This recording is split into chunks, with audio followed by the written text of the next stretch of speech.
একে তো শরীরটা এবছর সেরকম একটা ভালো নেই, তার উপর সকাল থেকে শুধু বৃষ্টি আর বৃষ্টি।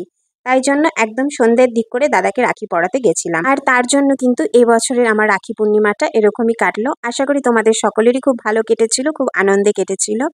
গুড মর্নিং, শুভ সকাল বন্ধুরা। কেমন আছো সবাই? আশা করি তোমরা সকলেই খুব ভালো আছো। আমরাও কিন্তু বেশ ভালো আছি। আমার আরও একটি নতুন ব্লগে তোমাদের সকলকে স্বাগত জানিয়ে চলো আজকের ব্লগটা শুরু করছি।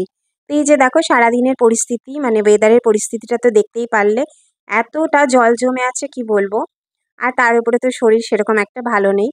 তো বিকেলের দিক করে এই যে উঠে ঘুম থেকে উঠে একটু চা বানিয়ে নিলাম, তোমাদের দাদাভাইকে একটু চা করে দিলাম।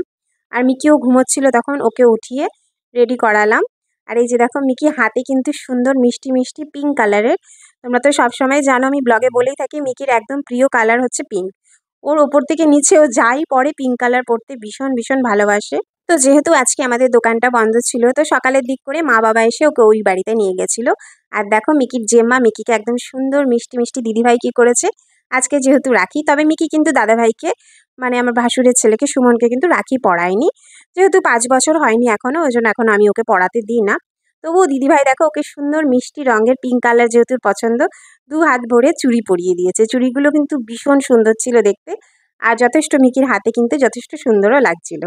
তারপরে সন্ধ্যাবেলা একদম চা টা খেয়ে আমি আর মিকি একটু গেলাম, রাখি নিয়ে নিলাম। প্রথমে দাদাকে রাখি পরাবো, আর দাদা তো সকাল থেকে দুপুর অবধি ডিউটিতেই ছিল।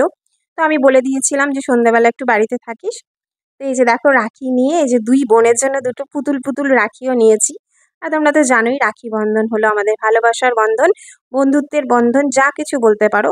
তো সবাই সবাইকে আশা করি পড়াতে পারে। তো তার মধ্যে হচ্ছে গিয়ে ভাই বোনের সম্পর্কটা, ভাই বোনের বন্ধনটাই হচ্ছে শ্রেষ্ঠ। তো যাই হোক, এই যে এখানে ছোট ছোট 2টো পুতুল পুতুল রাখি নিয়েছি, 2 বোন 2 বোনকে পরিয়ে দিল। মিকি পড়াতে পারছিল না, তারপরে পিয়ান ওটা ঠিক করে পড়ে নিল। আর পিয়ান কিন্তু সুন্দর করে বুনুকে পরিয়েছে। আর এই যে দেখো পিয়ান আমার বাবাকে প্রতি বছর ও রাখি পরায় দাদুকে। ওর 2 দাদুকেই পড়ায়, মানে আমার বৌদির বাবাকেও পড়ায় আর আমার বাবাকেও পড়ায়, 2 জনকেই রাখি পরায় সুন্দর করে। তো এই যে পড়াচ্ছে, যেহেতু ওর 5 বছর হয়ে গেছে ও এখন পড়াতে পারে। তো বুনু কিন্তু পড়ায়নি। তো ওই জন্য দেখো নিজেরা দুজনে মিলে বেশ সুন্দর করে আগে রাখি পরে নিয়েছে, তারপরে এখানে বাবাকে পড়াচ্ছে, পিয়ান রাখি পড়াচ্ছে, আর বাবা আবার ওদের দুজনকে 2টো চকলেট দিল। বুনু কিন্তু রাখি পরাক না পরাক খপাত করে চকলেটটা কিন্তু আগেই নিয়ে নিয়েছে। তো মোটামুটি এই সমস্ত করে আমরা বেশ আনন্দ করছিলাম, হাসাহাসি বেশ মজা করছিলাম। আর আমার দাদা ছিল না, তো ওর জন্য অপেক্ষাও করছিলাম। তো আসলো তারপরে।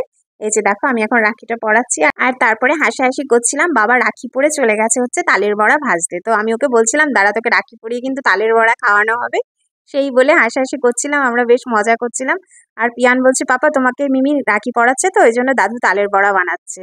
আর এই যে দেখো ওকে কিন্তু রাখি আমার 2 বোন আরো আগে পরিয়ে দিয়েছে, দুপুরবেলার দিক করে আমার পিসির মেয়েরা ওকে রাখি পরিয়ে দিয়েছে। আর বাড়ি আসার সময় শর্মি আবার কয়েকটা তালের বড়া দিয়ে দিয়েছে তোমাদের দাদা ভাইয়ের জন্য আর মিকির জন্য। আমি তো ওখানেই খেয়ে এসেছি।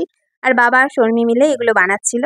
আর তারপরে বাড়ি এসে এই যে মিকির আবার পরের দিনের স্কুলের অ্যাক্টিভিটিতে একটা রাখি লাগাতে হতো, মানে ওর অ্যাক্টিভিটি বুকে, সেটা করছিলাম। ভিডিওটা ভালো লেগে থাকলে সঙ্গে থেকে সাপোর্ট করো। তো চলো আজকের মতন এখানেই শেষ করলাম। সকলে ভালো থেকো, সুস্থ থেকো, টাটা।